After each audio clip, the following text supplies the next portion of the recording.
Bismillahirrahmanirrahim. Assalamualaikum warahmatullahi wabarakatuh. Alhamdulillahi wassalatu wassalamu ala rasulillah wa ala alihi wa sahbihi wa man walah. La hawla wa la quwwata illa billah, amma ba'du. Alhamdulillah, pada malam ini kita bisa mengaji kitab Ta'limul Muta'allim dalam keadaan sehat walafiat. Mudah-mudahan kita mendapatkan ma'unah taufik dari Allah Subhanahu wa taala. Amin ya rabbal alamin. Salawat serta salam mudah-mudahan tetap tercurah limpahkan kepada junjungan kita Nabi Agung Nabi Muhammad sallallahu alaihi wasallam. Pada pertemuan kali ini kita akan membahas tentang belajar di waktu malam ini akan mendatangkan solusi atas permasalahan kita. Bismillahirrahmanirrahim. Di halaman 99 qala al-musannifu rahimahullah wa nafa'ana bihi wa bi'ulumihi fid dharain amin. Wali hadza lan krono iki tafuku kana ono sapa Muhammad ibnul Hasani Muhammad ibnul Hasan iku idza sahara nalikani melek sapa Muhammad al-layali ing pira-pira wengi in halat mongko udar lahu katuwe Kiai Muhammad opo al muskilatu pira-pira kemuskilan yaqulu halitawu sapa Kiai Muhammad iku aina ono endi abnaul muluki utawi pira-pira anake pira-pira ratu min hadhil ladzati saking iki pira-pira keenaan. Tadi malam kita telah membahas tentang orang yang menemukan lezatnya mencari ilmu. Bahkan dikatakan orang yang sudah menemukan lezat dan enaknya mencari ilmu, jika dibandingkan dengan kenikmatan dunia, ini tidak ada apa-apanya. Contoh, ini ada cerita datangnya dari Muhammad ibnul Hasan, seorang ulama besar. Nah, beliau ini apabila punya masalah, punya problem yang tidak bisa terpecahkan, maka beliau ini akan bergadang di waktu malam. Ngapain bergadang di waktu malam? Ya untuk belajar. Untuk belajar, untuk berpikir, untuk merenungkan. Kata beliau, idza saharal layali in halat lahul muskilat. Apabila malam datang, kemudian dia fokus belajar untuk mencari problem, mencari solusi dari problem yang ia temukan, maka di malam itu dia akan langsung menemukan pemecahan masalah dari problem yang dihadapi. Sehingga kemudian beliau Muhammad ibnul Hasan ini berkata, Aina abnaul muluki min hadhil ladzat. Mana para anak-anak raja yang kaya raya itu, yang sudah menikmati dunia, yang menemukan lezatnya dunia, mana kenikmatan yang mereka agung-agungkan itu? Jika dibandingkan dengan nikmatnya belajar, ini tidak ada apa-apanya. Maka sekali lagi, ini hanya orang khusus saja. Orang khusus yang mampu mendapati lezatnya mencari ilmu. Tidak semua orang bisa mengakses itu. Makanya kebanyakan orang itu akan terperangah dengan kenikmatan-kenikmatan dunia. Jadi kalau dipilihkan antara nikmat ilmu dengan nikmat dunia, maka mayoritas penduduk muka bumi ini pasti memilih dunia, kebanyakan memilih dunia. Kenapa? Karena mereka belum merasakan nikmatnya mencari ilmu. Andai saja mereka tahu bahwa nikmatnya mencari ilmu itu luar biasa, maka mereka akan tinggalkan kehidupan dunia. Mereka akan tinggalkan kenikmatan dunia yang sesaat itu. Ini berarti kenapa beliau ini memilih di waktu malam untuk belajar, yaitu karena di waktu malam itu, waktu itu ya, kalau sekarang kan beda. Zaman ketika itu kalau malam sepi, dan ini akan sangat membantu orang di dalam berpikir. Apabila keadaannya tenang, hanya dibantu oleh suara-suara alam, suara kodok, suara jangkrik, tidak ada suara bising-bising, kemudian otak sedang fresh karena tidak berpikir apapun, maka luar biasa. Dunia itu tidak ada apa-apanya kemudian dibandingkan dengan lezatnya mencari ilmu. Kita lanjutkan. Wayam bagilan sayukyo li talibil ilmi katwi wong kang loro ilmu apa alla yastaghila nyento ora ketungkul sapa talibul ilmi bisyai'in kelawan suwici-wici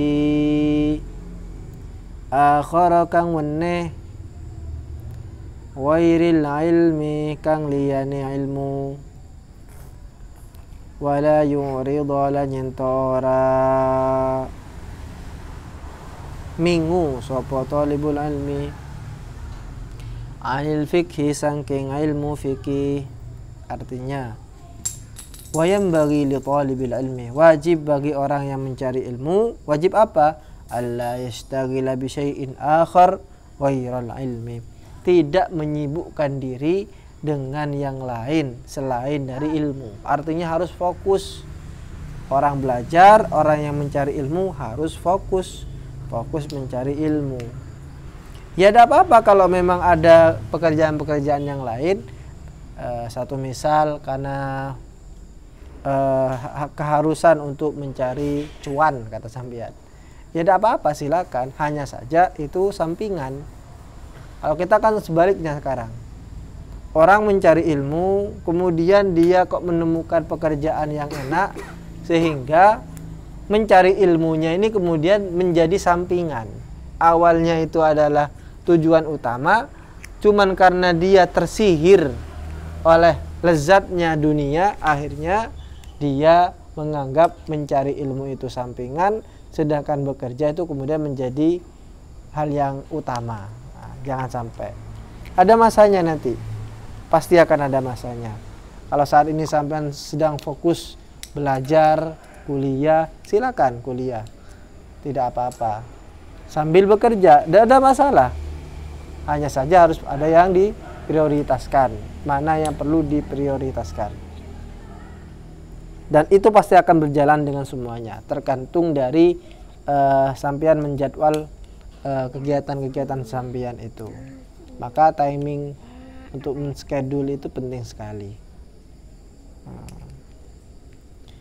Dan tidak ada tidak bertolak belakang. Tidak bertolak belakang. Toh juga orang bekerja itu terkadang itu adalah mencari ilmu juga. Cuman ilmunya tidak tertulis. Kalau kita di sekolah kan ilmunya kan tertulis. Tapi kalau kita bekerja, membangun relasi, itu juga mencari ilmu sebenarnya. Cuman ilmunya tidak tertulis. Ilmu cara bagaimana memikat pelanggan, itu ilmu juga. Ilmu supaya promosi-promosi kita di sosmed itu laku keras. Bagaimana caranya? Ada ilmunya. Dari mana kita mendapatkan ilmu itu? Ya dari mitra kita. Mungkin dari senior-senior kita. Kalau kita punya grup bisnis, dari senior-senior kita yang sudah lama makan garam kehidupan. Paham teman maksudnya makan garam kehidupan?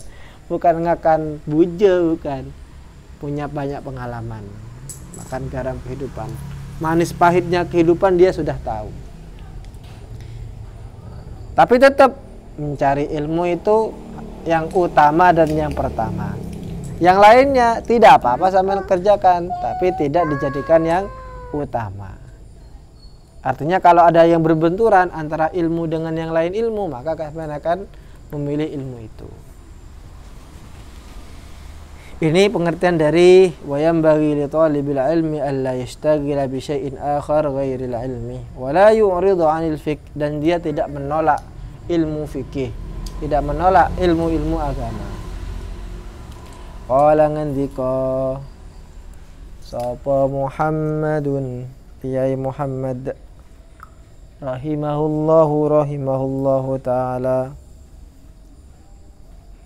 inna sana'atana satuhuni penggawean kita,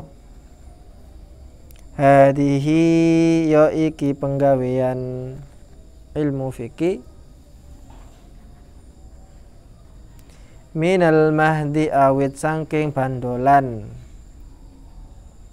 ilallah di tumukko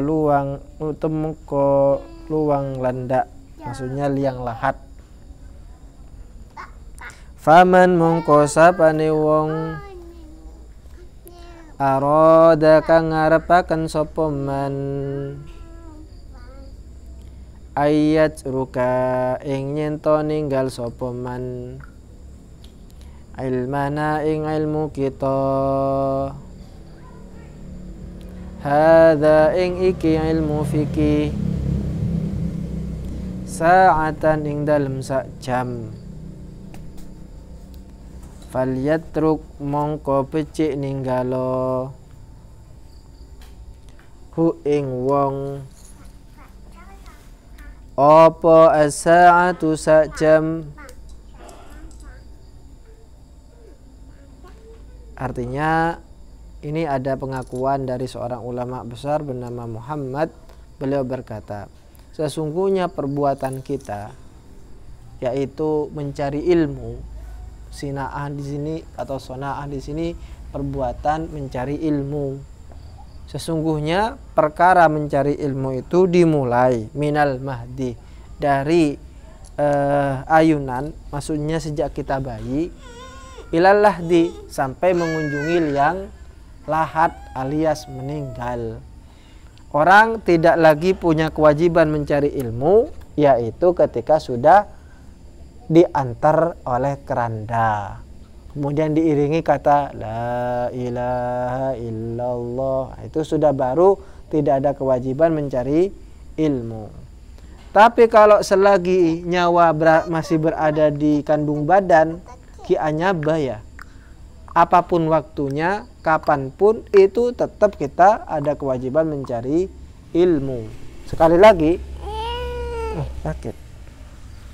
sekali lagi, mencari ilmu itu tidak melulu tentang membaca buku, tidak melulu tentang sekolah, tidak melulu tentang sampean pakai seragam, tidak. Mencari ilmu itu adalah bagaimana pengetahuan-pengetahuan itu bisa sampean dapatkan dari berbagai hal.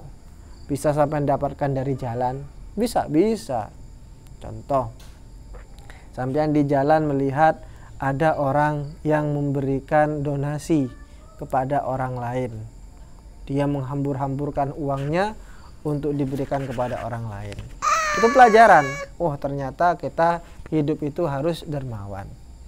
Ternyata kemudian setelah beberapa saat sampean tahu bahwa orang yang memberikan donasi tadi ternyata ditangkap oleh polisi karena terjerat kasus penipuan contohnya. Kemudian sampai di situ menyimpulkan, oh ternyata orang yang kemarin yang dianggap sebagai orang baik itu ternyata dia mendermakan uangnya, diberikan kepada orang lain dalam rangka untuk mencuci uang supaya tidak terlacak kekayaannya oleh pihak pajak. Contoh ini. Artinya apa? Artinya memandang seseorang tidak boleh dari luarnya saja. Terkadang apa yang tertampak oleh mata kita di luar itu ternyata berbeda di dalam. Itu berarti pelajaran yang ada di jalan. Terkadang juga kita mendapatkan pelajaran itu dari hewan. Kita mendapatkan pelajaran dari hewan. Banyak sekali. Bagaimana penguin jantan itu dengan setianya menjaga telur betina. Jadi ketika telur betina itu sedang bertelur, maka yang bertugas untuk menjaga telurnya itu adalah si jantan dan ditaruh di kakinya. Jadi kan penguin itu tinggal di kutub yang sangat dingin. Telur itu dijaga selama 6 bulan. Ketika badai es itu, mereka berkumpul. Jadi para pejantan itu kumpul, melingkar dan saling berpelukan antara satu dengan yang lain, dan menjaga telurnya itu di kakinya. Anggap ini sedang berdiri gitu ya. Kemudian kakinya diginikan, telurnya taruh di sini. Itu dilakukan selama 6 bulan. Bayangkan berdiri menjaga telur selama 6 bulan. Di cuaca yang sangat ekstrim, dingin. Itu dilakukan oleh penguin jantan. Sedangkan penguin betina, dia masuk ke dalam laut untuk mencari makan. Dan di sini kita bisa ambil pelajaran, oh ternyata cowok setia itu ya seperti penguin jantan itu, yang mau merawat bayi, mau merawat anak dari hasil hubungannya, gitu kan. Karena selama ini manusia menganggap bahwa, terutama yang suami-suami ini, menganggap bahwa urusan anak itu adalah urusan perempuan, urusan ibu-ibu, sehingga dia tidak mau tahu dengan urusan anak-anaknya. Ini salah. Yang namanya anak itu adalah proyek bersama, bikinnya dulu bareng-bareng, yang ngerawatnya juga bareng-bareng. Nah, ini salah kaprahnya orang kita itu, nganggep bahwa yang namanya anak ya berarti urusan istri, namanya membersihkan rumah urusan istri, memasak urusan istri. Enggak begitu. Tidak begitu. Kalau kita mau mencontoh Nabi Muhammad, justru sebaliknya. Terkadang Nabi Muhammad itu masak buat istrinya. Wah, itu luar biasanya. Artinya apa? Belajar itu tidak hanya dari buku saja, tidak hanya dari sekolah saja sampai pakai seragam. Tidak. Proses belajar itu lebih luas. Makanya ayat yang pertama kali turun itu adalah Iqra, bacalah. Apa yang dibaca? Apapun itu. Apapun yang bisa dibaca, baik itu berupa tulisan ataupun berupa fenomena. Kita kan bisa membaca arah angin, membaca cuaca, membaca keadaan, membaca peluang bisnis, itu semuanya membaca. Iqra. Membaca peluang beasiswa, itu juga membaca. Nah, ada pengakuan dari seorang ulama itu yang bernama Muhammad. Beliau berkata bahwa pekerjaan mencari ilmu ini dimulai dari ayunan, maksudnya masih bayi, sampai nanti mengunjungi liang lahat. Barang siapa yang ingin meninggalkan ilmu kita barang 1 jam saja, maka waktu yang dia tinggalkan untuk mencari ilmu itu terbuang sia-sia. Ketika dia menyanyiakan 1 jam yang seharusnya untuk belajar, kemudian dia gunakan untuk yang lainnya, maka dia telah membuang waktunya. Nah, seperti itu. Maka kesimpulan dari apa yang kita bahas pada malam ini adalah, yang pertama, orang yang menemukan lezatnya ilmu, maka dia tidak akan tergoda dengan lezatnya dunia. Bahkan dia menganggap kenikmatan dunia itu tidak ada apa-apanya. Yang kedua, kewajiban mencari ilmu itu adalah kewajiban seumur hidup. Kalau tidak ingin mendapatkan beban mencari ilmu, maka caranya satu-satu adalah meninggal itu. Kalau sudah meninggal baru tidak ada kewajiban mencari ilmu. Yang ketiga, mencari ilmu itu tidak hanya sebatas yang formal-formal saja. Baca buku, baca kitab di sekolah, enggak hanya itu saja. Belajar itu umum. Intinya kita mendapatkan ilmu baru dari siapapun, maka itu adalah belajar. Jangan melihat siapa yang berkata, tetapi lihatlah apa yang dia katakan.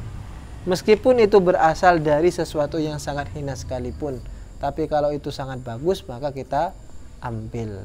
Itu saja. Wassalamualaikum warahmatullahi wabarakatuh.